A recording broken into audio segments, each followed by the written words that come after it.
Hey, everybody. Welcome to another episode of the Mile High Game Guys board gaming podcast. I'm your host, Adrian. Crickets. And I'm Jeff. Yeah, we are sans Zach this week, which is, I think, the least common pairing that we ever have. Yeah, it's usually me and Zach. You guys will do remote without me. Yes. And then Zach and I will bring on a guest to replace you. Yeah, because then you're in studio and can do that easily. Mm-hmm. And it's usually when I'm out, like, off doing something or sick of your bullshit. Also correct. Also correct. Yeah, and then Zach, we're able to record earlier, so we couldn't really find a guest. It's usually Zach, because Zach works till like 5-ish or so, 5:30. 5:30, yeah. So then got to fight that traffic coming home. Yeah. It's all going to change when I go to my 12-hour shifts that rotate, and it's like, hey, guys, this Monday I work 7 a.m. to 7 p.m. Roll the die. Who's here? We're fine with that too. We'll add you to the list digitally. I don't know who that is, but I'll let anybody remote in when we do a remote recording and be useless. Yeah, we can do some like sort of call-in show where we have like a Google Voice. Oh, it's Jimmy. I haven't seen you at game night in a little while, Jimmy. I feel like he was just at game night, but maybe you weren't at game night. I think I have missed a lot of game nights lately. Yeah. Before we move into actual board game related things for this board gaming podcast, I am slowly coming down off of what has been like a really weird day where just everything has infuriated me. Like no matter how just everything for some reason. It's been one of those days. Everyone being peak pedantic on Slack, I'm sure helped. Yeah, that was right. The day had started off rough, and then peak pedantic hit, and then work just kept being just like minor annoyance after minor annoyance that just, I think I hit peak like furious at the world right as I left work and had to make a 45-minute commute through Denver traffic. Yeah, all right. Which is always good for your general I just make 45-minute commutes through like Boulder to Denver.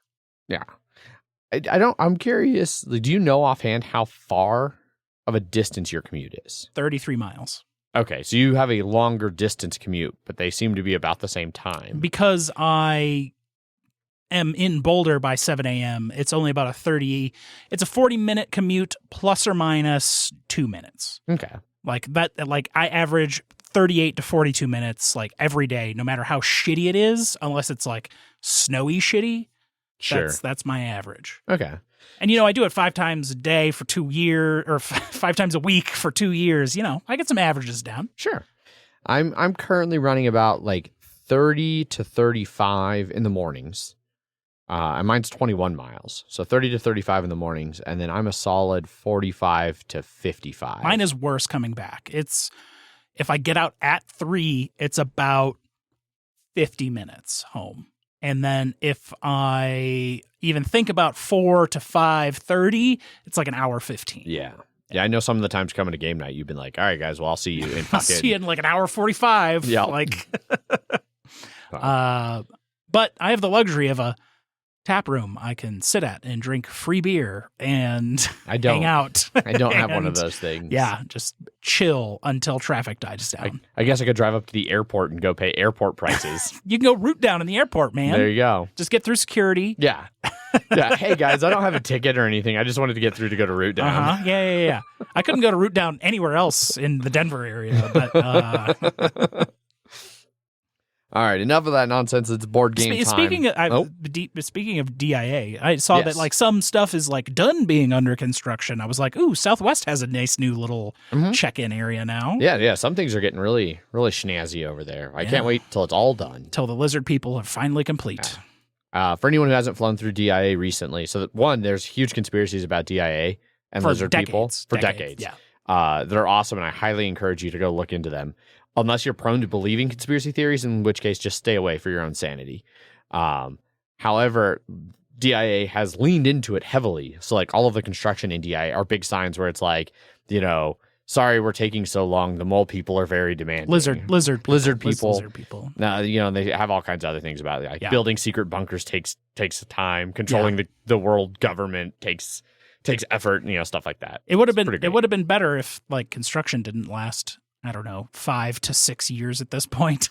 Yeah, I feel like it's been the really bad shit of it has only been like the last like year to 2. But I could be wrong. I don't know. Now moving on to board games. On this board gaming podcast, for those of you who care about that sort of thing, I think we both played some board games. We did. We were both at game night. I played 2 games that I'll just knock out of the way, and then I'll cut you loose on everything you played at game night and outside of game night. Mine are far more interesting. Yes, for sure. So first up, I finally got to play Iberian Gauge again. I've been wanting to play that for a while. I ended up playing it with like 4 people. We did a 4-person game. It was everybody was new to it except for me. It was Lance and 2 other guys whose names I'm drawing a blank on. I'm not going to waste time trying to remember. I was only staring at that entire game the entire time, but I was too busy playing my game. Yeah. I was literally sitting behind all of you. Yeah. It went pretty well. I tried to warn them that like the one other play I had of this, it had been very friendly until all of a sudden it very much wasn't. Yeah. And this is a cube rail. This does fall under cube rail. Cube rail is that the term? I'm not. I believe someone in sure. chat last time was like, cube rail. Yes, you are correct. And okay. I was like, I think I like cube rail. Yes. I don't think I like anything beyond cube rail. Yeah. The simplicity of the cube rail games are really nice. So like in Iberian Gauge, you have 5 train companies that you kind of you randomize the order of them. And then each one, they're these cool little cardboard things that go on the side of the map. And they've got squares punched out for player cubes. And those represent shares in the company. And there's like 2 companies that have 4. Was Irish Gauge first? Irish Gauge was first. And it did not have that? It did not have that. Okay. Yeah. So they're slightly different. They're in the same family of games, but they're a little different. But yeah. The Capstone family of cube rail games. Yes. They have a phrase for it, the something rail line or something. Yeah, I don't know. No one knows. Yeah. But so each of those companies, people can buy shares in them. And just like in like a lot of 18xx's and a lot of other train games, like when you start a company, like if you're the one who founds it, you get to set the starting share price. And then anybody else who buys shares in the company, in Iberian Gauge, that money goes into the company. So each company has its own pool of money. And when you buy a share, you put your cube in one of those slots. So some of them, like I was saying, has 4, some have 5, and I think one has 6. Iron Rail series? Iron Rail, that is the name of that. Then and that's kind of like the stock phase, is buying those shares. You can't ever sell shares in this one. That's not a part of it. Once you get it bought into a company, you're into it forever. Then you go into an operating phase, and basically in that phase, you go down from the top of the board down. Each cube gets to take basically like a build action. So they get to build one new section of track. There's various costs associated with it, whether you're on like easy terrain or hard terrain, or building in a city or in a like town, whatever. And you're just trying to spread out your rail networks. But each cube gets to do that. So like if a company's got 6 spots and 3 people are in it, it will get to build 3 track a turn, which can really help it like reach farther places. Which is important, because if you don't reach a new like town or city on your turn, then your share prices like go down 1 per share. So they can like really tank the price of your goods, which happened to somebody towards the end. Like they'd bought in a company early that like everybody bought into. And so it was putting out like 4 trains a turn until all of a sudden it ran out of trains. So then the last turn, it didn't get to put out any new trains. And so it massively tanked the share price. But in the middle rounds, there's like more operating phases and things like that. And so it's very shared incentive-y. If you're like all in on a company, then you want the company to do well. Like everyone in it, in theory, wants it to do well, so they all get dividends and their share values all go up. Where that can kind of change is if the balance of ownership in a company gets off a little bit. So like that happened to me. Like little ways through the game, almost everyone else had at least one company where they owned 2 shares, whereas I didn't own 2 shares in any company. So like any company that did well helped someone else more than it helped me. So then it became a little bit of an incentive for me to try and hold all of those companies back. So like I started on my build actions just fucking trains off into the mountains and wasting the company's money, because like the money to build tracks comes out of that company. And if they run out of money, then anybody who's later in the turn order for that particular company doesn't get a build. And so everybody's like, wow, Adrian, you're being like a super dick. And then I finally got a hold of my own company where I had the majority shares in it. And all of a sudden it was like, okay, well, now that I have one and we're back on equal footing, if you help me, I'll help you again. And everybody was like, no. But what if we built a hyperloop? Yeah. Into the mountains. I don't know what that was. It was my phone. Oh. There is a whole mechanic in it where you can like lease another company's track. So you pay a small amount of money to another company to use their track if you're like adjacent to it, and that'll let you place way further away. And there's dividends and everything. And at the end of the game, whoever has the most money from your cash on hand plus your share value is the winner. I ended up getting second. One of the other guys who's playing, whose name I don't remember, he ended up winning, and he was like, wow, I like never win my first ever games at game night. That's like another thing I kind of like about those Cube Rail games is it's really opaque sometimes who's actually winning, and you're just never quite sure until you do the final scoring, and it's like, oh, okay, you did win. Scores were very close. We were all, or I think like 300-ish, like just like 300 to 350. Yeah. So, you know, it was a lot of fun. I have enjoyed the Irish Gauge games I've played. Yeah. Have you played Iberian Rails? No, I've only played Irish because I think we reviewed it, and that was the only one that existed back then. Correct. Yeah. Yeah. So there's like 4-ish now, I think. There's at least 3, and because I know there's one I have not gotten yet that I think is like Canadian Rails or something. But I will gladly bring Iberian again this Wednesday, and we can play it if you don't have something else lined up already, because I do really like it. Ride the Rails? Yes, that is the other one. Yes. And then I think there's expansions for Ride the Rails. Okay. Yeah. Add France, Germany, Australia, and Canada. There we go. That's what it is. We know. So then after that game, we did a 5-player game of Stockpile, again teaching a couple people who had not played it before.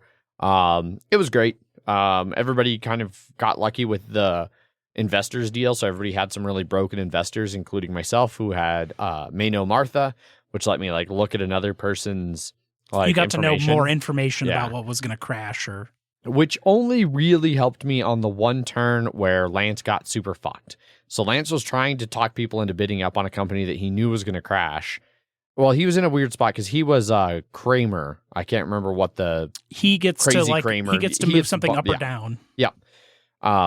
Yeah, I remembered his ability. I just couldn't remember the name of the card. But yeah, so there was a company that was like right on the edge, and it was going down 1.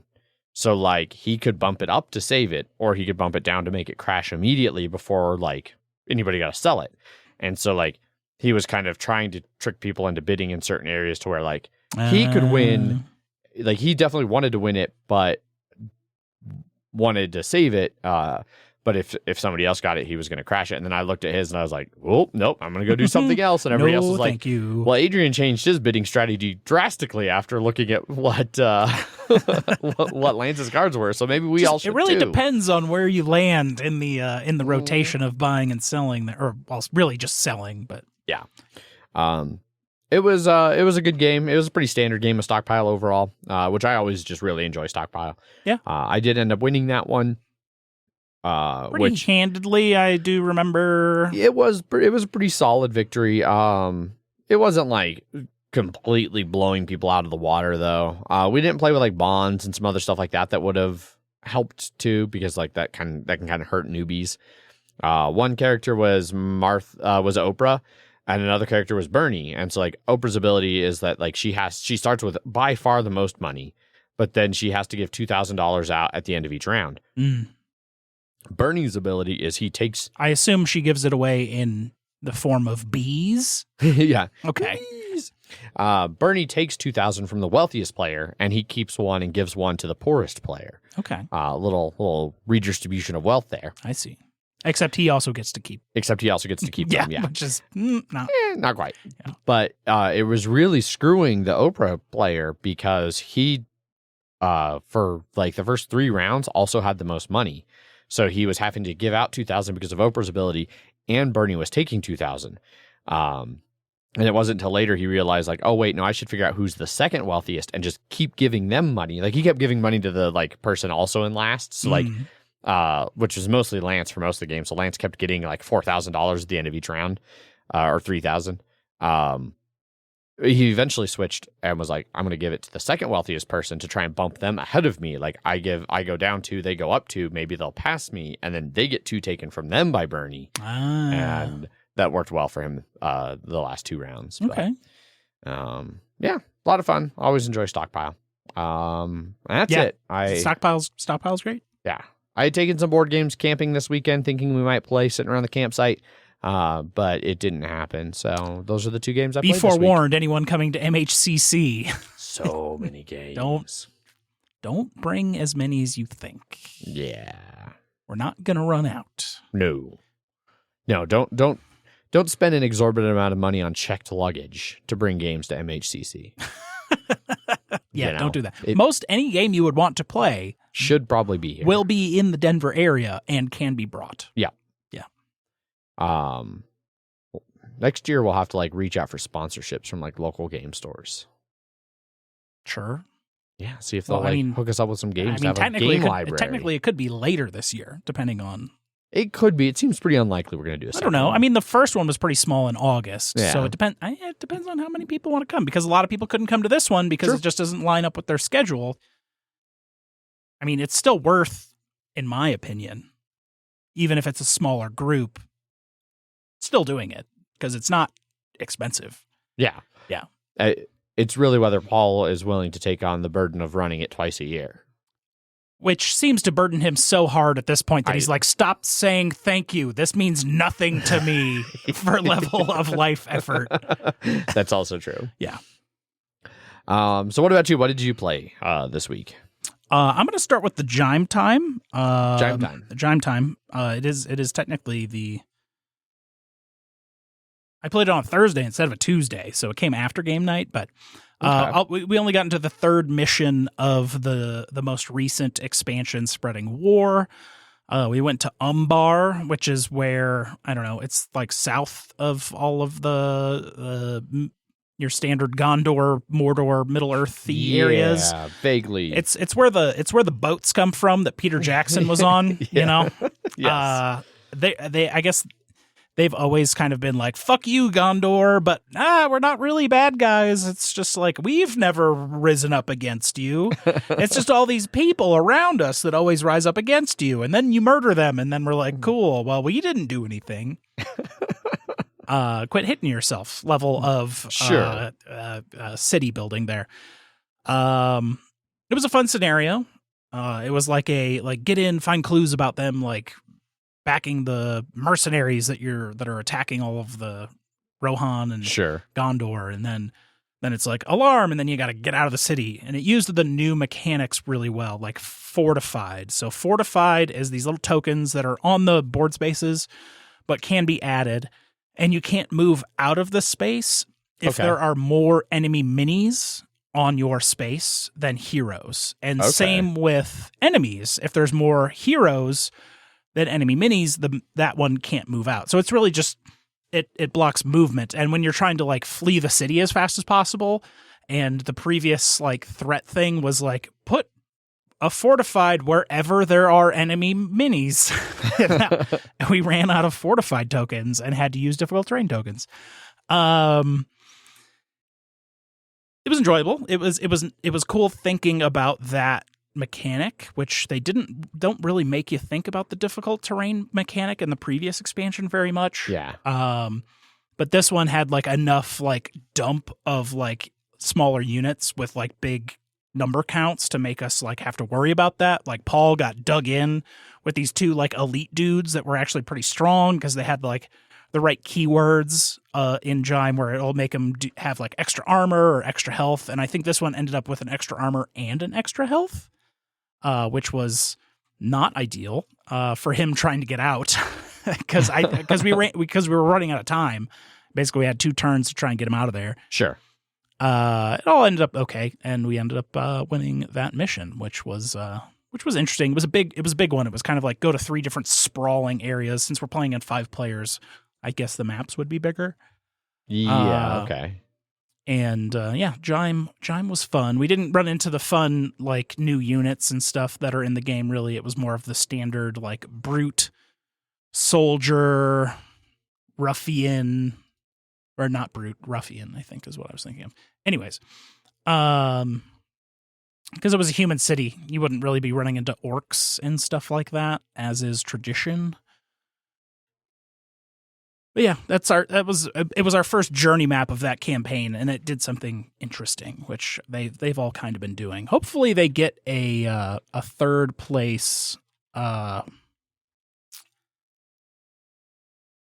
Or a new DLC campaign, because they've had a DLC campaign for all of them, but I think they've released with it, so it'd be weird if this one didn't have one. Hopefully it will. We will have to wait and see. Yeah, Megan and I are definitely going to be starting JIME soon. We've just kind of been like on a little bit of a hold,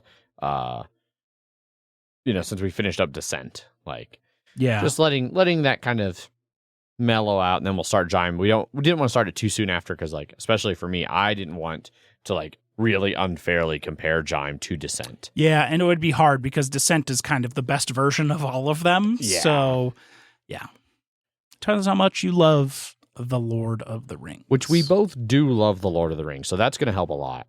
Yeah, we also don't have any of the expansions for it yet. Yeah. So if we really like it after a few plays, I probably will just go buy fucking everything. The expansions are not cheap. They're like $80. I know. Like, because they add a lot. Yeah. But, yeah. So that was the JIMEs. And then I played the latest and greatest game of all time that nothing can fuck with, Ark Nova. And we played 3 players. Played with Paul, played with Zach, played with myself.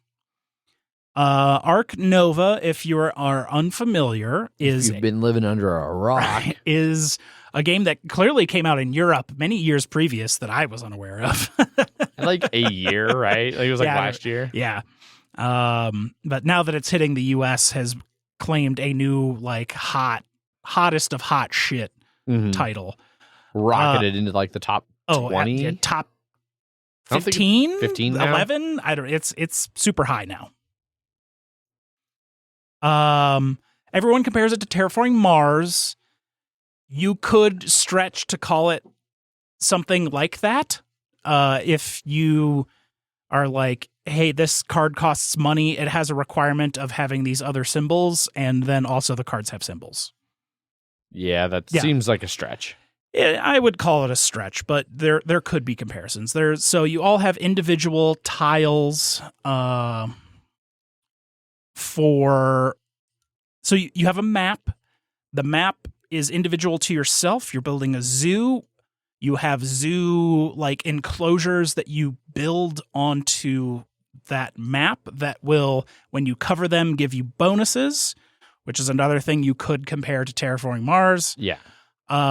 You will have cards in your hand that are animals, endgame scoring cards.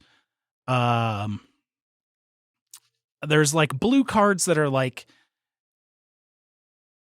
they could be a whole plethora of things. They could be special tiles that are like a unique shape that go out on the board that will give you an all-game benefit, or they could be something as simple as like a science lab that just gives you a bunch of science tags. Because some things require a certain amount of science tags, so having that would be useful. But then you also have, like any zoo, you have like the petting zoo, or herbivores, or predators, or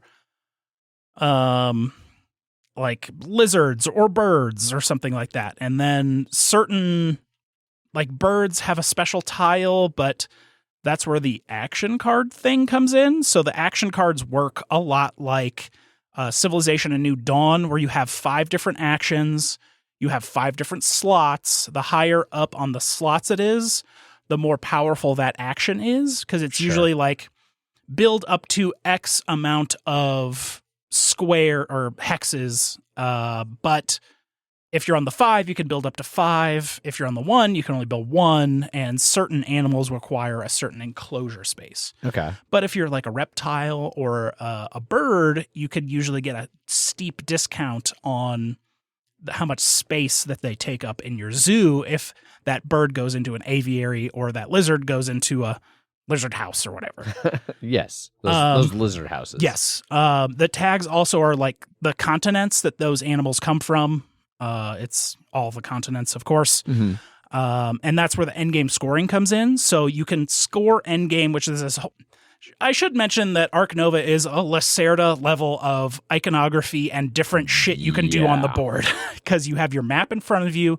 You have a sideboard that is where you put your like workers, but they're not really workers because you can still do stuff if you don't have them, but you can only do stuff on that board if you have workers to go onto that board. Mm-hmm.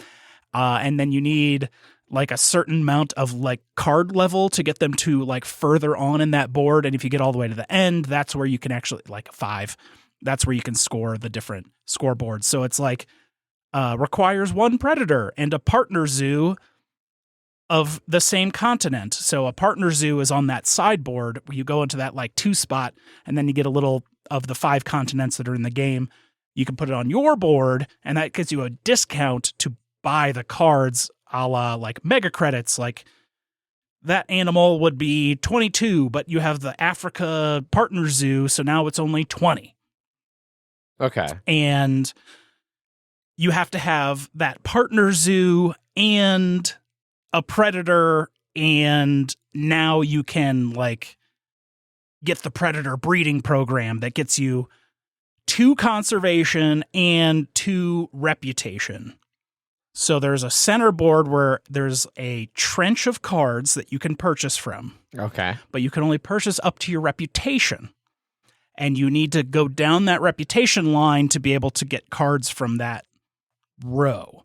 Okay. And then to be able to get to the end of that row, you need to have the card that represents the reputation upgraded to be able to get into the last like 5 spots of that. Okay. So everything kind of has like, you can do it up to a point, but you're going to need an upgraded like action card to be able to get all the way down. Okay. You can only upgrade 4 of the 5, I think. So like geez. your strategy has to be like, I can't get to whatever that thing is because I can only upgrade 4 of the 5. And then there's like a ton of different upgrade spots on your like zoo board. I got into a combo that would like, if I filled in any of the map spot bonus spots Sure. on the edge of the board, I could choose any other bonus on the map at the same time and just get it. Okay. That's pretty good. Without covering it. Yeah. Yeah. It was. but I didn't have a money engine. Zach got the money engine. And the way that the game like plays is you have like a score track that will be like your general. It's not reputation. I don't remember exactly what it's called. It's the numbers that is your terraform rating, let's call it, because you get that amount of currency at the end of a round, depending on how far you have moved up on that. Yeah. So another like terraforming like Mars. Yeah, you get as much money, but but the bands are wider. So like 17, 18, 19 could be like 13 money, and then 20 will get you 20 money or something like that. Okay. Yeah. So it's bigger. It's not like 20 gets you 20 money, 21 gets you 21 money. It's more of a wider band. Okay. Yeah. So you kind of want to cross that barrier instead of just being wherever you are. But then there's a conservation track that goes opposite, and the game ends whenever they meet. And when one person meets? When one person meets, everyone else gets one more action. Okay. Which Zach met much better than the rest of us. Yeah. So he got into the positive points because once they meet, you get one more action to kind of get them like past each other as much as possible. And then the difference is positive points. If you can't, whatever the difference is between your ones that don't meet are negative points. Paul and I ended up being like 11 points difference between us at like negative 37 and negative 26, I want to say. Okay. And then Zach at whatever his positive points were. Okay. So at least a 26-point difference between us and him, which I think was even more than that. Is that the only scoring? Or is there like points for cards or any kind of other points? There's points for cards. Like there's points for your end game goals, your achievements or whatever. You start with 3, and then there's actions in the game that let you add more depending on player count. There's a certain amount of slots of you can choose which ones to add. Okay.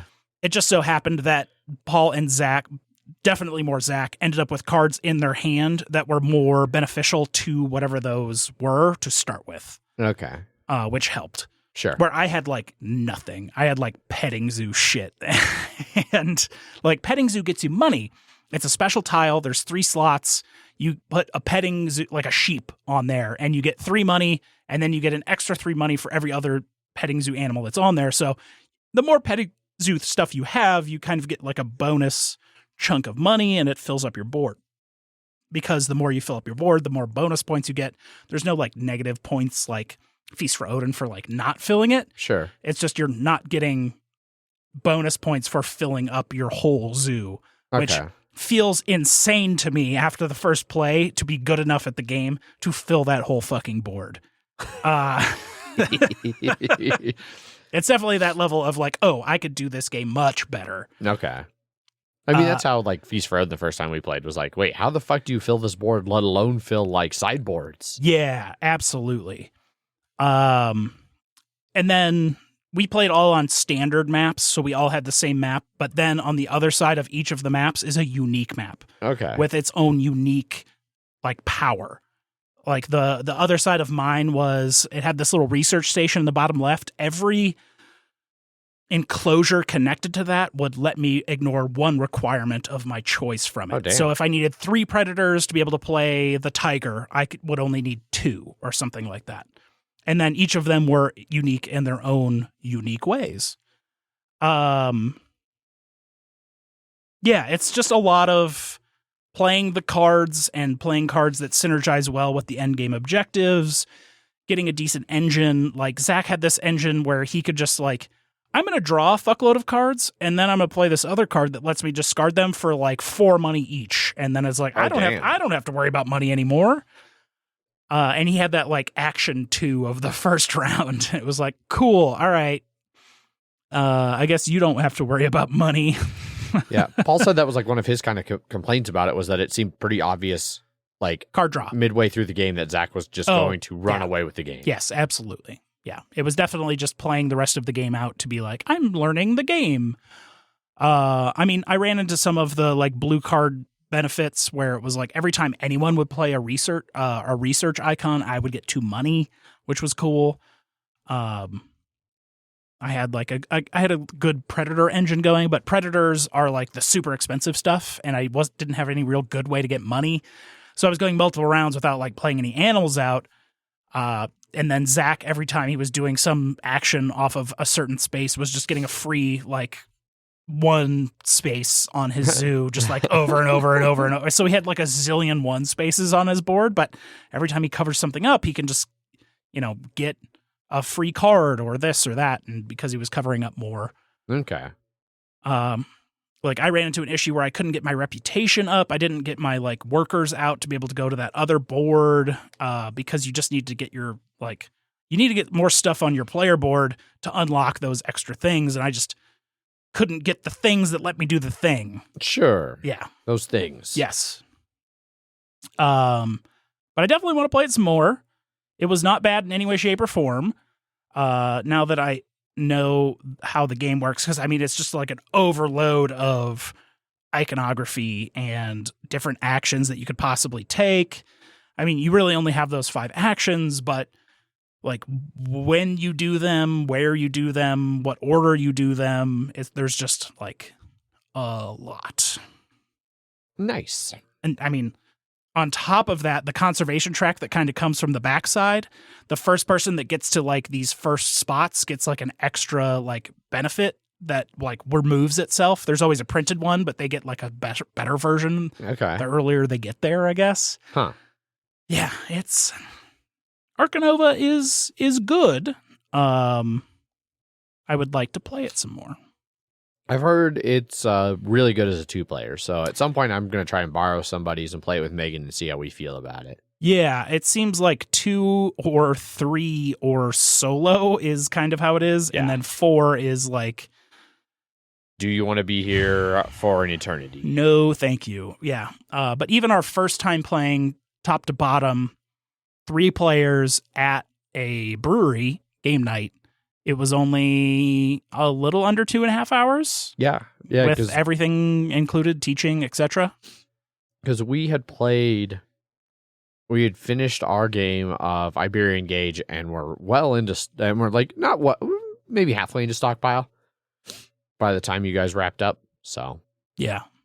So it didn't take super long, but it did take up a fuckload of space, I noticed. It is an absolute table hog, 100%. And I don't know how you could thin it down much. Sure. It is nice that the board is double-sided. So if you're playing 2-player and you're on the same side of the board, all the cards will be facing you. Or if you have people on multiple sides of a table, they'll just be vertical. Okay. But that's the only difference in the 2 sides, as far as I was aware. Cool. It's a good table orientation change, I guess. Sure. Yeah, a lot of cubes. And I didn't even talk about when you get one of those victory point green cards, like it comes off of your board and you get an immediate benefit depending on which cube you used to put onto the victory point thing. Yeah, there's a lot of layers. And both Paul and I were like, oh, well, Paul, I didn't put any on the victory points because I didn't have any of the cards to be able to do them. But Paul forgot to even get the benefit for doing it. Oh, because yeah, I was like, oh yeah, I was supposed to get this and this for taking the thing off the spot. Yeah, it's a lot. It's a whole lot of fucking game. Okay. Yeah. Yeah. And I'm probably missing 30% of other things you do. Other things you do. Yeah. Yeah, but. Yeah, I do want to try it, because like enclosures have to be like next to water or next to stone or mountains that are on your map. Like you have to put them certain places. Jesus. Yeah. I had read another kind of complaint about it, or not really necessarily a complaint, but like just kind of a commentary that it really felt like multiplayer solitaire though. That there wasn't like, even by Terraforming Mars standards, there was like so little interaction with other players. It's usually stuff like, if anyone plays a research, I get 2 money from the bank. There are interactive cards that will like affect other people. They also are printed with a like not negative effect. Because there's a token that lets you use any of your action cards as like +1 to where they are. So if it's a 4, you could act it as a 5 by discarding the token.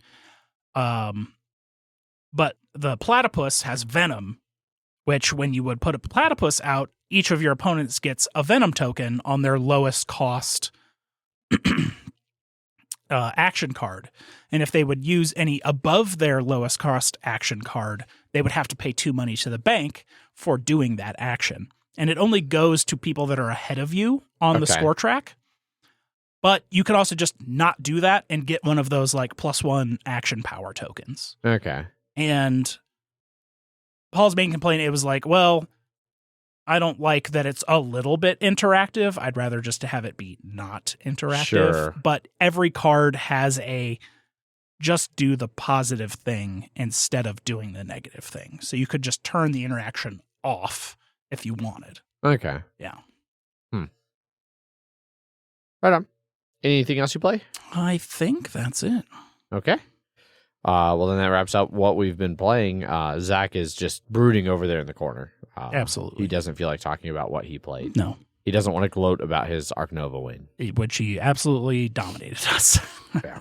I feel like the face he's making in the picture on there is the face. Smug. It's very smug. It's the face he would make if I said he doesn't want to gloat about his victory. He'd make that face like, incorrect. I think that moves us over into some banter times and things. Yes. I don't have a ton. I've been meaning to go watch a dozen different movies or catch up on a bunch of different shows, and I'm just way behind on everything. Megan and I are in season 2 of C, which is still pretty good. Yes, it is. You have the Dave Bautista now. Yeah, the Batista storyline is playing out. I keep being surprised. Like, they're almost like Game of Thrones levels of like just like Yes. randomly killing off characters that like you definitely didn't think would die. Yes. But I'm enjoying that. We also bought Alone season 8, I think. The newest Alone season that is fully out. Because we like Alone. We like to watch it and then lay on the couch and criticize them as if we could do better in a like 40 days in the Arctic survival situation, which we could not. A History Channel series. Yeah. Yeah. Yeah. We get it on Amazon like after it comes out. Yeah, I've heard Everything Everywhere All at Once is amazing. I might try and go watch it tomorrow with Paul and Megan, depending on what the show times are looking like. That's the one I was going to go watch it Sunday, but then I went rock climbing over the weekend, camping and rock climbing. And by the time we got back on Sunday, it was like, no, I'm too tired to do anything. Like, go to a movie. I'll just sleep. So passed on that. And rightfully so.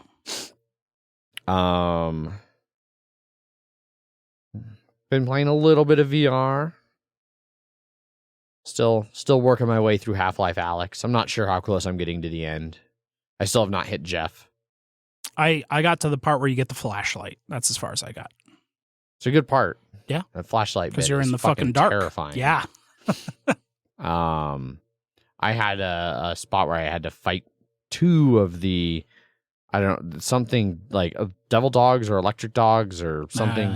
They're like an electricity head crab that jumps around and like crawls into dead bodies. So like you're fighting a bunch of they like all kind of do that. Yeah. But... So you're fighting a bunch of head crab things, but like when you kill them, like the head crab dies and then the body flops down, then that other creature can crawl inside that body now and like do other crazy fucking attacks. Gross. It was not easy. I died a lot. It's also one of those like playing like because it's one like you reload like a real gun kind of vaguely makes me realize that I'd probably get my ass handed to me like in a zombie apocalypse. Like head crabs that have like no ranged attack are still like fucking my world up as I'm like fumbling trying to reload. They jump many dozens of feet. Well, the head crabs do, but not when they're on the bodies. Then they're more like just a zombie. Oh, you're talking about those guys. Okay. Yeah.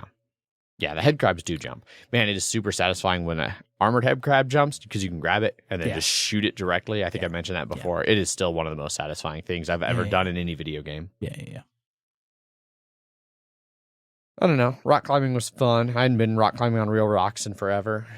Camping was fun. The friends. The Adam of Adam Avery was on like a 6-week rock climbing trip in Greece. Oh, geez. He just got back last week. And he had flip-flops on, and I was just like staring at his feet because they are rough with the rock climbing.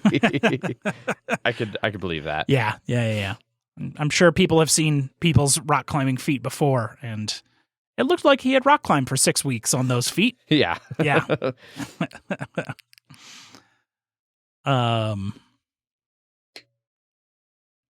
That's my rock climbing story. It's a good one. Yeah.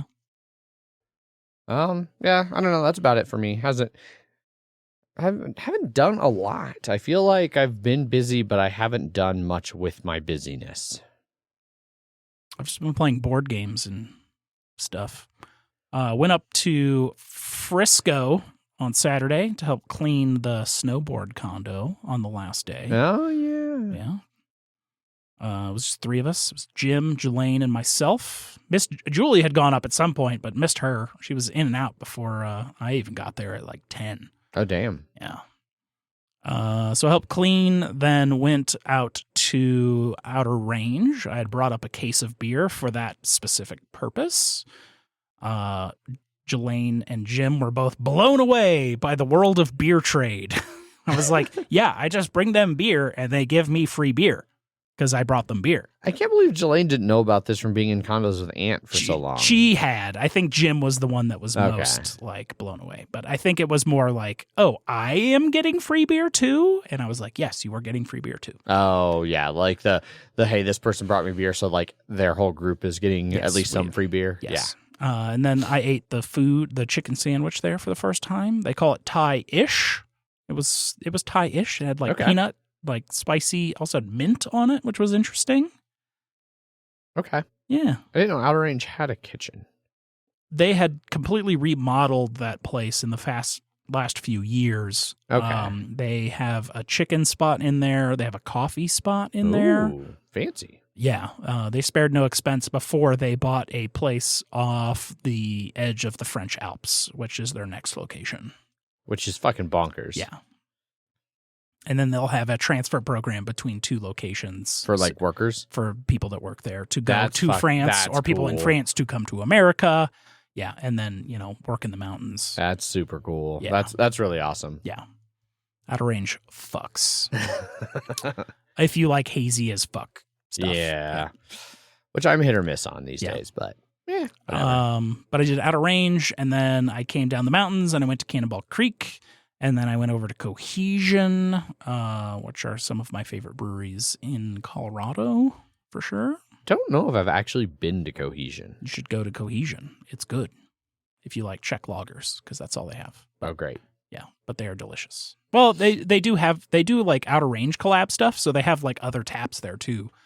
Okay. Of other beers. Sure. And then Sunday, I watched the first 6 episodes of the Halo Paramount Plus TV series. Oh, I forgot that was even a thing. Yeah, I did too. And I was like, oh, there's 6 episodes in. I should probably watch this. Is it worth it? It's not as bad as the new Star Trek, so that's good. Everyone was up in arms about it not being a one-to-one recreation of the Halo storyline. Sure. Which I am totally fine with it being not a one-to-one. Yeah, why? Like, otherwise, like, as if it was, then it's like, well, why did you even do this? Like, it's all the same thing. You don't need to just recreate the video game in TV form. You like, the actor who plays Master Chief gets to be like not in the suit the whole time and is like a person. But what they're really like exploring is like Master Chief is like, I am Robot Man, murder machine. And that's how he is throughout all of Halo, period. Yeah.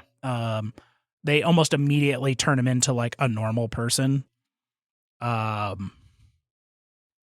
would say the Halo TV show is more of an adaptation of the books than the video games. Okay. Yeah. They're like the video game adaptation. This is not, but book adaptation. I could see it being closer. Have you read the books? The first 3 that came out long, long ago in the before times. I didn't even know there were books for it. I'm not There's surprised. Like 24 books or something like that. Yeah, but the original 3 were all generally very good. Good reading that added a lot to that story, but.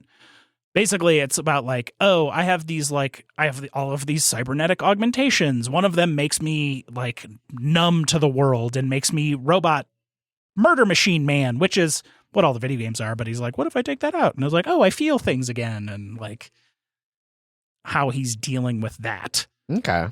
Yeah. And like humanity and like he murders a bunch of Covenant people and this is M as fuck. Like he's shooting elites and shit and blowing their fucking jaws off. Like it's very bloody and gory for sure. I was not expecting that. Huh. And they're aliens. It's okay. But also like the plasma weapons are very like canon to what the books are. Like a normal person getting hit by this like plasma bolt just blows off their upper torso and vaporizes them. Like, fuck. Yeah. It's great, but also they're like super mega cyborg murder machines, and they get to do all that kind of cool, like, I'm going to murder very efficiently. Yeah. I always thought like the games weren't graphic enough when like somebody'd get like one of your like regular soldiers who'd occasionally be along with you when they'd get like lit up by the needler. Because it's like shoots a bunch of little darts that all explode. It's like that should just turn a normal human into like a fine red mist. So they show that, and that's exactly what happens. Fantastic. Yeah, they just kind of like, there's a dude on like the gunner of like the Warthog, and then it's like he gets like shot up with 6 of them, and he looks down at them for like a half second, and then he just pink mists like yeah, there's only been like 2 like super heavy action scenes like that that have been like Covenant Spartan murder back and forth in the 6-episode series so far. It's been a lot of other like there's this one really bad storyline. So in the first murder scene, there's one survivor, and it's following that one survivor, and then like she's one of the rebels that the Spartans were made to like stop, but then the Covenant happened, and then they're like, oh, we all need to team up together, we're not going to rebel anymore. Is basically what happened. Okay. Yeah. The Spartans were created to stop this huge. So there's the core systems, and then there's the outer rim systems. Sure. All the outer rim systems were going to rebel against the core systems. The Spartans were made to murder all of them before they could do that. Okay. But then the Covenant happened, so then they could murder them instead of each other. Sure. I guess is generally the story of Halo. But there was like one survivor, and then like the command was like, "Oh, you need to murder her. She's a rebel. We don't want that her story to get out or whatever." But he was like, "Well, I don't want to just murder someone." Like that's where he gets like a conscience and stuff like that. So, and then there's this whole like, "Oh, we got to capture the Master Chief," and then he just kind of comes back and everything's fine. But then he gets the AI put in, and then. That's where Cortana comes in. And that's one small change where instead of Cortana being in the suit, it's in his fucking brain. Oh. So he's always got Cortana. Okay. Because they have to take the helmet off, on and off, because it's a TV show and you got to show the actor's face. Is it live action? Yes. Oh, it is? Yes. Okay. Yeah. But they got the Cortana voice from the games to be her. Okay, that's cool. Yeah. So are like the Flood a thing at all in this? Well, this is all way before that. Okay. This is all way before that. Like the Flood stuff happens after the fall of Reach. Reach is still. I didn't think he had Cortana before. Well, again, I'm just based totally on video game stories. I thought he got Cortana in him like as their capital ship like hit the first Halo. Yes. Yeah. And this was because he rebelled, and then they're like, well, we're going to put an AI in you to make sure. And the AI development was originally to like completely replace their brain. So Cortana would be Master Chief technically. That was their whole original purpose, is to replace the Spartans with AI brains. Okay. Yeah. Wild. At the end of episode 6, you finally got to see the Halo. Finally. Oh, okay. Except it was like, I touched a thing and that relic made me see the Halo. They're not actually like at the Halo. Okay, yeah. Okay. 6 out of 10 so far. 6 out of 10 episodes or 6 out of 10 rating? Let's call it 3 out of 5. Okay. Yeah. It's fine. The weapons should make the video game noises, and they don't, and I don't like it. Oh, that's disappointing too. But the shield makes the shield recharge noise. They didn't fuck around with that. Yeah, the beeping and the recharge noise, that is 100% that. Awesome. Yeah. Right on. And I did laundry. That was my Sunday. Excellent day. I watched those 6 episodes and did laundry. I think then that pretty much wraps up everything I've got. Yeah. All right. Well, then we can move on to some news and Kickstarters. First up in news, TI4 is not fucking around with their new codex, which they added a bunch of new balance changes, but also just a new fucking faction, because they're like, fuck it, let's make a new faction, number 25? Which is crazy. I didn't think that like there'd been that much stuff that had come out for TI4. Like, I don't know how many factions shipped in the base game. Like, it was a lot. All the factions from TI3 and its expansions were the core set of TI4. Right. And then the expansion added new races. Yeah, I'm blown away that they're up to 25. Yes. So what do you know about the Council of Calaris? So they are the Galactic Council's spy network, I guess you could call them, that sort of do what needs doing. The Galactic Council being on Mechatol Rex that you're kind of fighting for. I'm sure there's more details on the back of their faction sheet and the books, I guess. The codex. Yeah. But they are technically Imperial Intelligence Headquarters. Okay. They do have a home system because this doesn't come with like components for them. It's just sort of a faction list. You sort of take, if you're not playing with these 3 other factions, you take these 3 homeworlds that they have found balanced for them, and that is your homeworld, which you will then use those components for this faction. Interesting. Because there's not actually components for this faction, obviously. All of their commanders, techs, and heroes are print and play for it. The gist of them is galactic peacekeepers, I guess. So they have, based off their faction reference card, they have a variable home system and hero. Okay. Because they have 3 different heroes. You choose one. Each of those heroes is like the turtle people, the bird people, or the mermaid people, Naga, whatever you want to call them. They are unique. Sure. I mean, they are made for this faction. It's just whatever. That's like the council hero representative that they work for, I guess, that each have different powers. They can ignore effects of laws. They get commodities every round. They can spend commodities if they were trade goods, like at the status phase. They just get all their commodities. Yeah. They can perform extra component actions, and then they have their 3 different heroes. They can produce at multiple locations at once, and they have a planet that nobody can take from them, which is their faction tech. Their faction tech is the intelligence headquarters of Mechatol Rex. Custodia Vigilia, which is like a 2 production, 3 persuasion, whatever the fuck, the vote, blue, 3 blue. And that's their faction tech that allows them to get that. On top of their faction tech, that is also now becomes a legendary planet that only they can own. If they also own Mechatol Rex while owning that, they turn Mechatol Rex into a Space Cannon 5 Production 3 planet for them.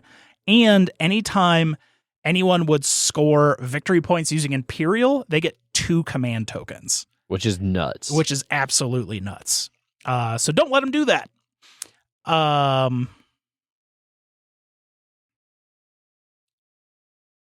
And then you can spend 1 influence at the start of your turn to treat all laws as blank until the end of your turn. Oh, so you can just ignore the fucking law. You can just ignore laws. That's amazing. So their whole thing is like they do what needs to be done no matter the law. That's kind of like their whole like thing. And they're like, fucking write me up for it. Whatever, commissioner. Like that's their kind of like fluff. Sure. And then their Alliance reference card. After you perform a component action, you may perform an additional action, which is really, really nice. They have a promissory note that's also new.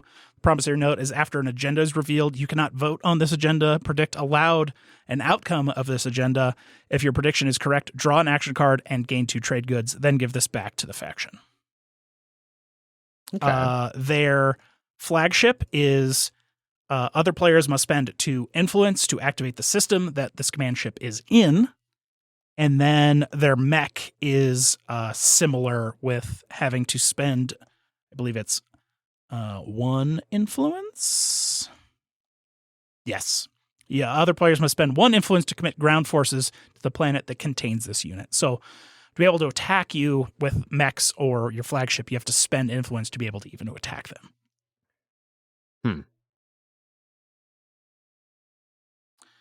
Yeah, and then Interesting. their other faction tech is whenever you resolve one of your production abilities, you may resolve an additional one of your production abilities in any system. The additional use does not trigger this ability, so you can't just chain. Sure. Yeah. And then at any time, you may exhaust this card to allow any player to spend commodities as if they were trade goods. That's your agent, and then your commander is your. You can perform an additional action when you do a component action. They seem good. Yeah. Yeah. I'd try them. Maybe sometime. And their heroes are very different. It's place your flagship and some cruisers, then get rid of them, and Sure. it depends on the faction of which one it is, but that's kind of where you're. So you can get the Mentak, the Ixcha, or the Argent Flight, which are your hero cards, and I think whichever one you take is the hero that you get or something like that. That would make sense. Yeah. Like reading through it, it sounds like basically those three represent the actual like Galactic Council members who serve as like leadership of this group. Yeah. Like I don't know. Cool. Yeah, the Council. Celeris? Hilarious. They also mentioned that they will be in our next news item. I believe it was. Speaking of Twilight Imperium, I think it was a joke, but now it's just happening. There's a Twilight Imperium roll and write coming from the Forbidden Stars co-creator. Yeah.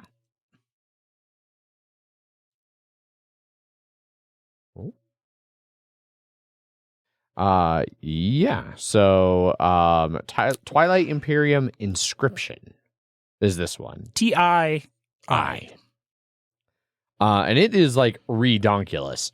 So it's set in the same universe of the Twilight Imperium series, similar art and stuff. And it's going to be a roll and write. So you're going to roll a pool of dice and then use the results to write things down. 1 to 8 players. 1 to 8 players. And that it will be, they're calling it the biggest roll and write game ever, which if you look at the photos of it, like there's like 4 sheets per faction, it seems like. Yeah. Because you have warfare, industry, expansion, and navigation. You have all of your different, you have 24 factions.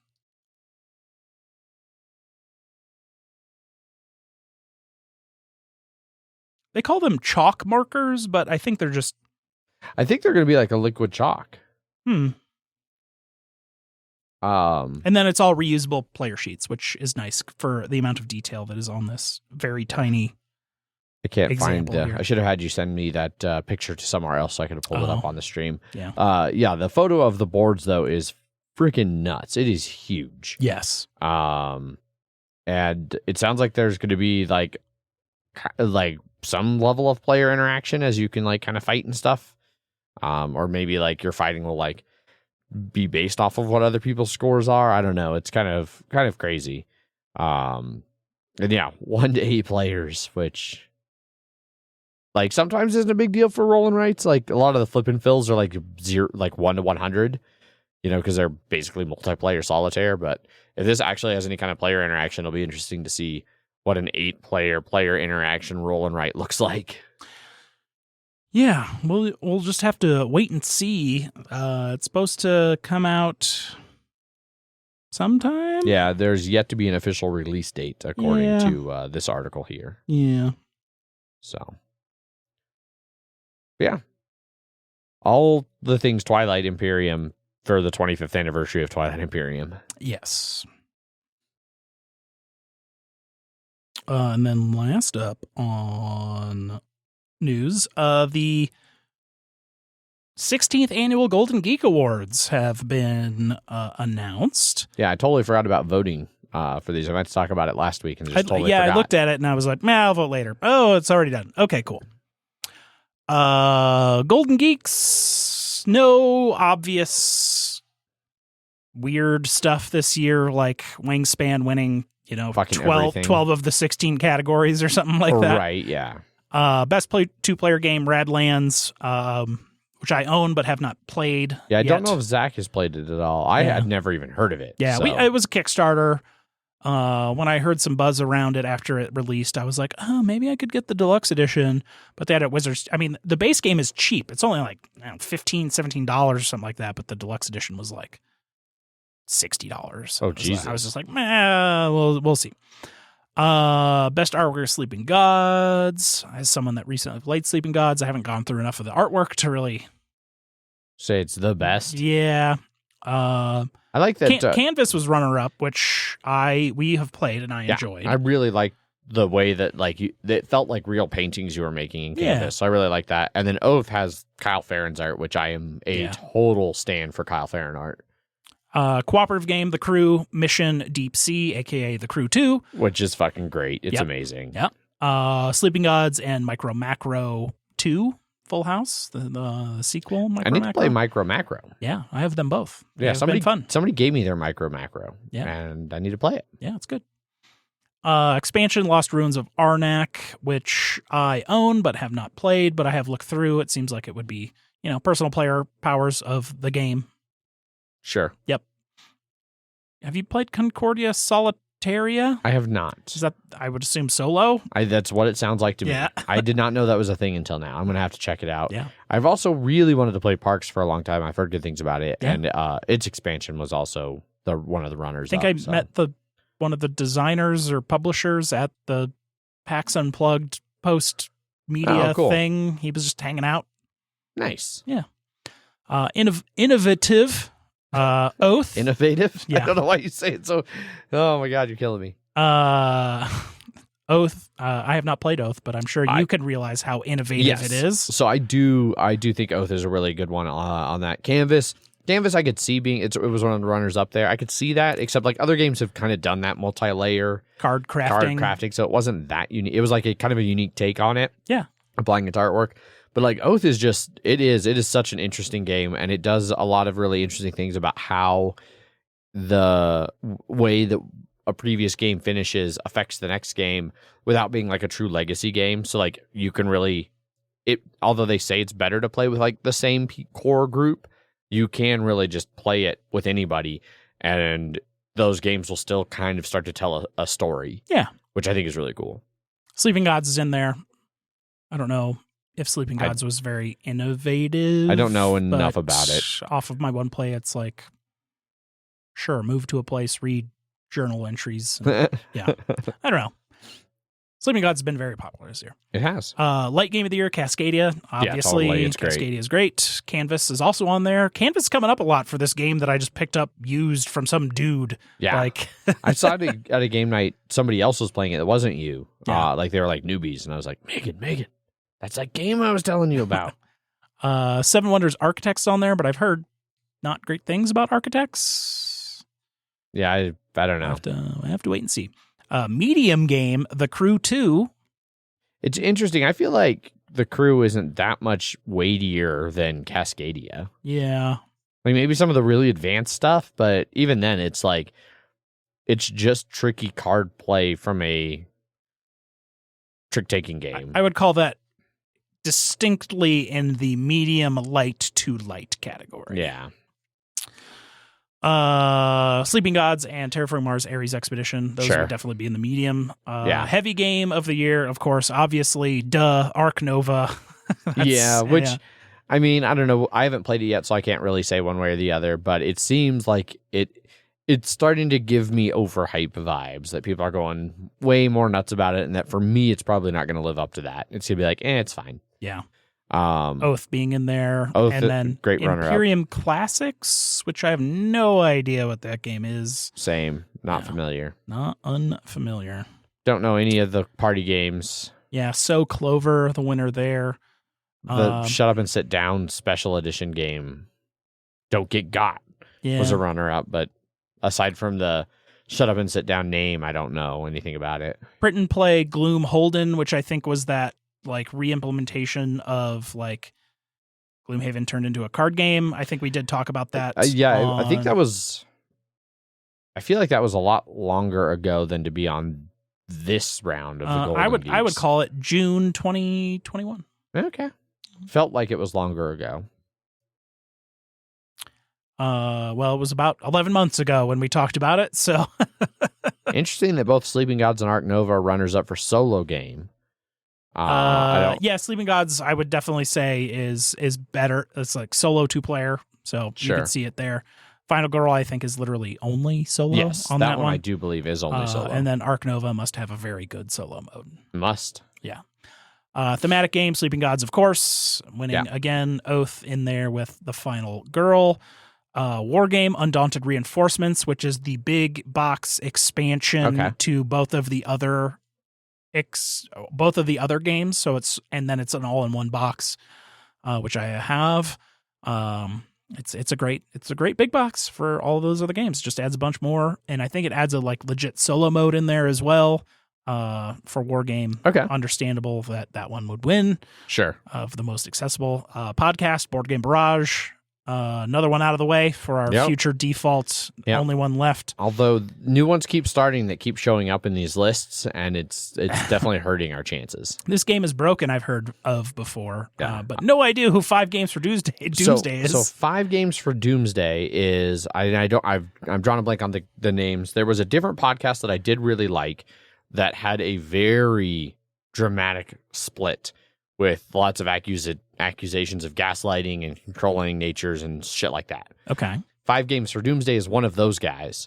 Started a new podcast where basically it's him and then a rotating guest. Like I don't think there's anyone else on it unless it's changed format since I last heard about it. Based on their episode titles, that seems like what it is. Yeah. And it's basically like, what are your 5 games that like the world is ending and you're setting off like to survive the apocalypse? What are the 5 board games you take with you? And like why? And then they just talk about that kind of stuff and ancillary other things. He also had a Lieria Con interview show. Oh shit! I didn't know he was at Lieria. Yeah. Oh, maybe he'll be there next year because I do really like him. I liked him on that other show too. It was a good show. I think it was like a British guy and a German guy, and they were like in Germany on the old show. I don't know, but they were fun. Like I thought they were funny, and like they were another one. Like they kind of did like our shtick of like we will say the word fuck on a podcast.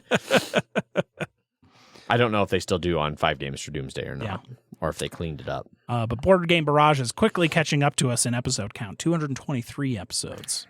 Well, we're on 265, so as long as we keep doing one a week, we'll stay ahead of them. Yeah.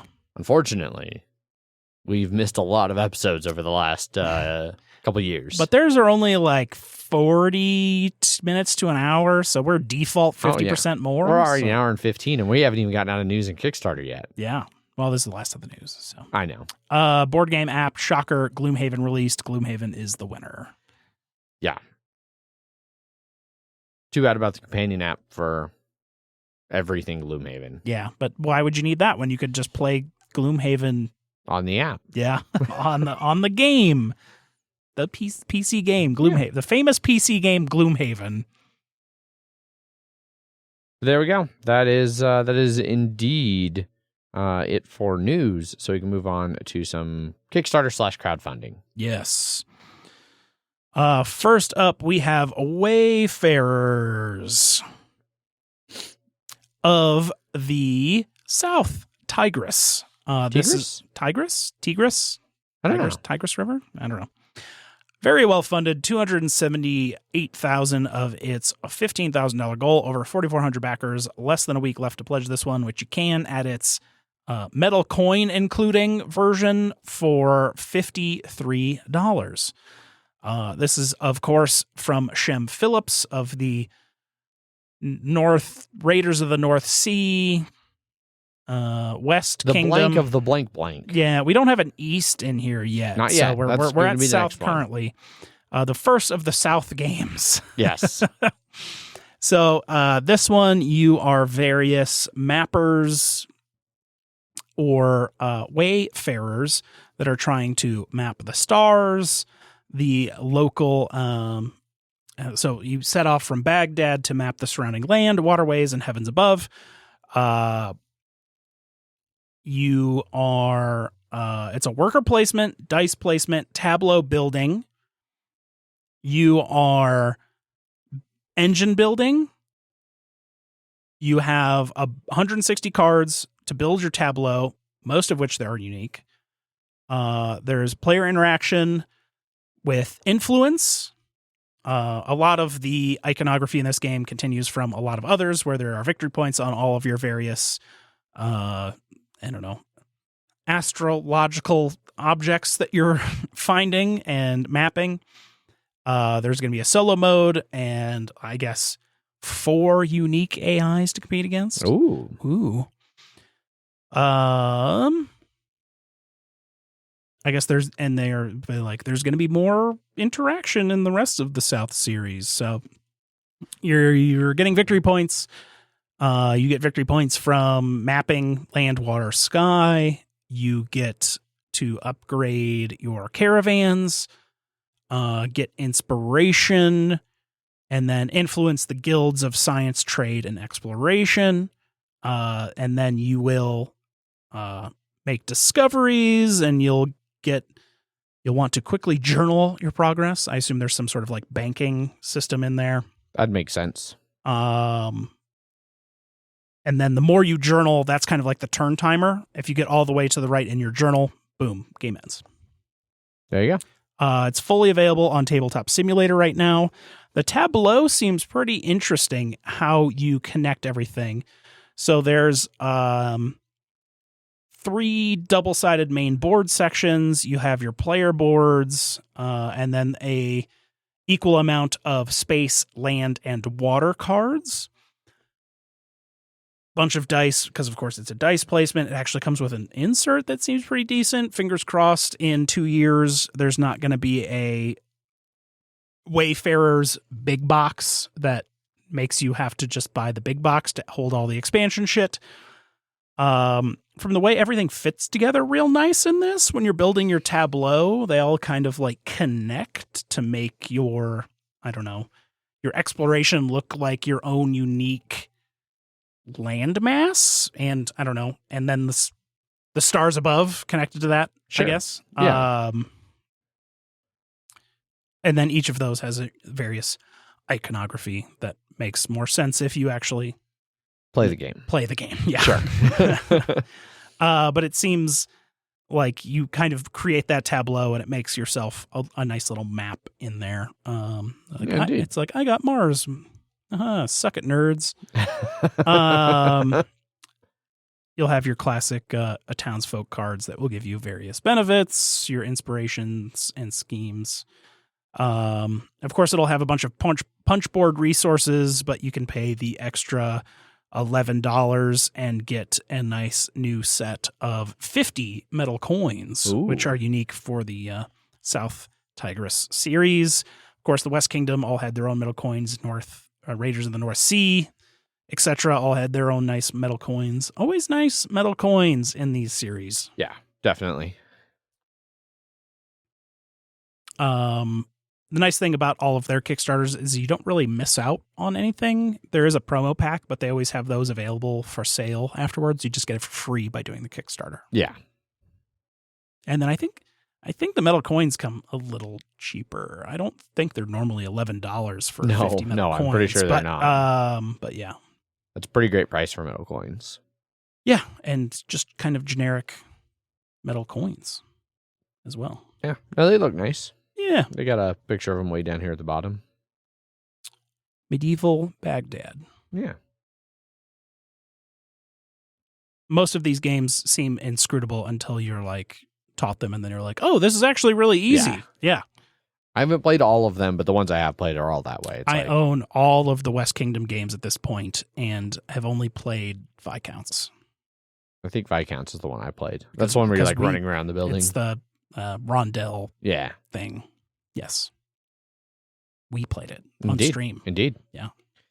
And that's the last Kickstarter they did with their big box that I'm still waiting on. So. And then I purchased all of the Architects big box stuff because I missed out on that one. So I'll have Paladins, Architects, and Viscounts all in their weird collector's edition. Big boxes that are just big boxes to hold the expansions. There you go. Yeah. But yeah, that's Wayfarers of the South Tigris. Moving on, we have Oranienburger Kanal. This one's on GameFound. Pretty well funded, about 56,000 of its $10,000 goal, over 1,000 backers, and just about a week left to pledge this one, which you can for about $52. Yeah. So this is the latest from Spielworks and Uwe Rosenberg. And so it is a 1 to 2 player, so not crazy one, but little 2-player Uwe game. Where He's been liking his... He tends to kind of go back and forth a little bit on Cave them. versus Cave. And yeah, I mean, he definitely has a whole series. But those are all like 2-player ones from bigger games. Yeah. Like Cave versus Cave is like Caverna, but for 2 players. So I don't know. Like maybe later we'll get a different Oranienburger like bigger game. But anyway, for this particular one, it uses his little resource wheel, which he's had in a couple different games where the wheel rotates and it pushes like the value of resources, so that they, you can in theory get them worth more and more and more by letting them sit and letting the wheel push them. Each player is going to have their own little player board that is like the city that you're building up. And it is a 4x3 grid of spots for cards, and then in between the cards, you're going to be placing canals, paths, streets, and tracks, which really, like, from what I can tell, the main thing that you're trying to do is surround each of the cards. And there, I think, are certain bonuses on some cards, like whether it's surrounded by canals or railroads, that kind of influences what you want to place. And then you build bridges over said road, streets, canals, trains that connect those different districts, and activate some additional scoring on cards. The main game is action selection. So you are going to be playing, there's 5 action discs that you stack up, and the first player takes all 5 of them and sets it on the first spot that they're going to do an action, and they do the action that's at that spot. Then the second player takes the stack, leaves the bottom one, and moves the now slightly smaller stack to the second spot that they want to take an action, and then it goes back to the first, and then, just kind of back and forth. So in any given round, whoever is the first player of the round will get to take 3 actions. The other person will take 2, but that alternates round to round so that you end up taking an equal number of actions. There are 7 possible actions, so you'll take most of them in any given round. Some of them become more powerful or become available as different cards kind of run out. The rules are a little vague on that. Like, one of them is build 3 paths and or roads. Alternatively, build 1 path, 1 road, and 1 bridge, but that's only possible when the card stack with orange structures is empty.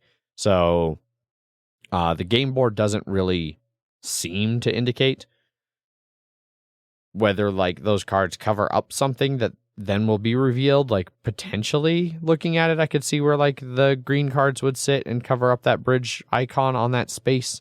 I don't know. It's a little odd. But there's those seven actions. You do those. The entire game takes 7 rounds. So, 7 rounds of 2 to 3 actions a round.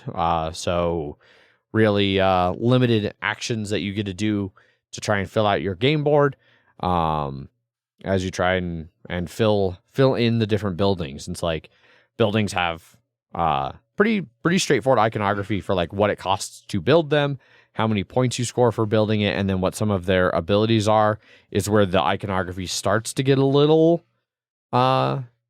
unclear, at least from my perspective. But I don't know. We'll see. Glass Road and Aura and Labora were from the dial. Yes, he's used. Yep. I also enjoy the full page picture of Uwe Rosenberg. Yes. Yeah. Everybody should watch the replay of the stream so you can see. Or just go to the page. But if you watch the stream, you can see Uwe take up literally half of the stream. Yes.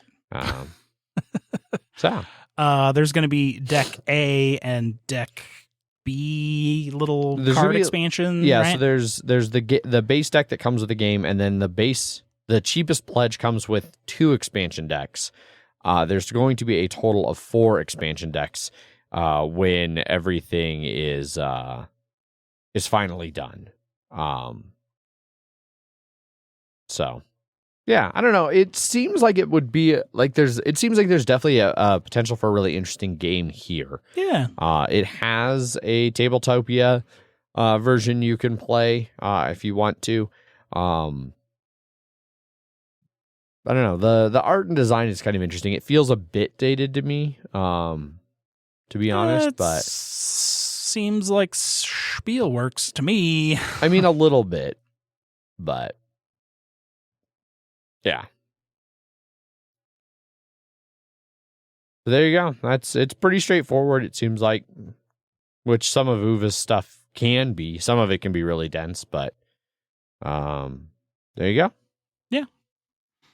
And that's it for the crowdfunding. Indeed. 2 bangers. 2 bangers.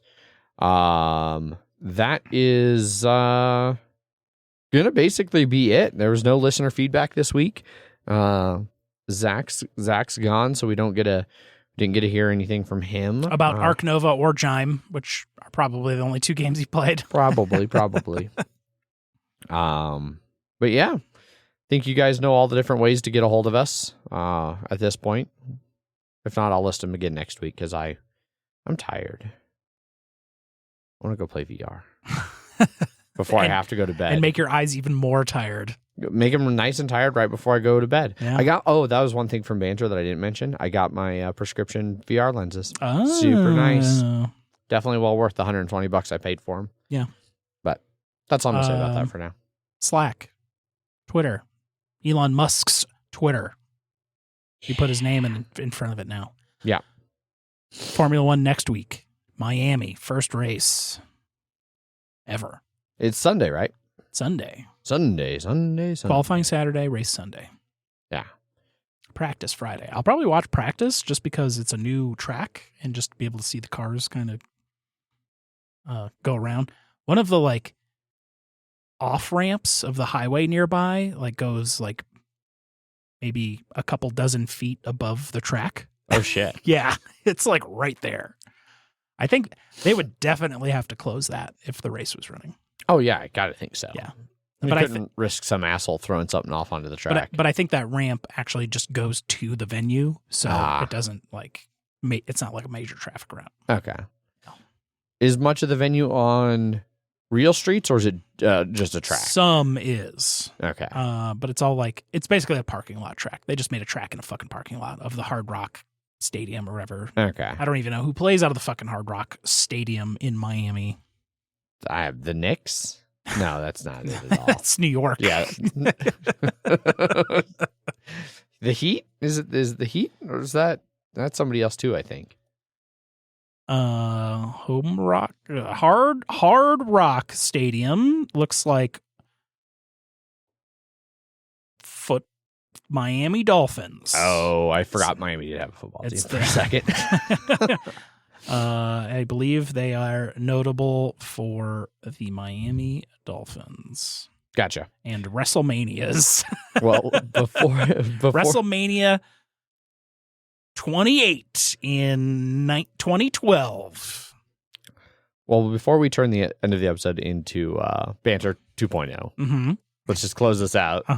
And we'll be back next week. This one, Zach's out of town, and he made a weird face when I asked him about editing this one. So I'm probably going to give this one I have literally no cuts. There's nothing I think have to do. I think it's just going to be an unedited. You get this one fully uncut. You get the Twitch experience, dear podcast listener, of everything. Because if you watch us on Twitch, you also get to see everything. Well, the only difference is watching it on Twitch, you get to see it as it happens. Yeah. Maybe like a 2-second delay. I'm not sure what the Twitch delay is. I don't think we made any major edits here. No. So. No, nothing too bad.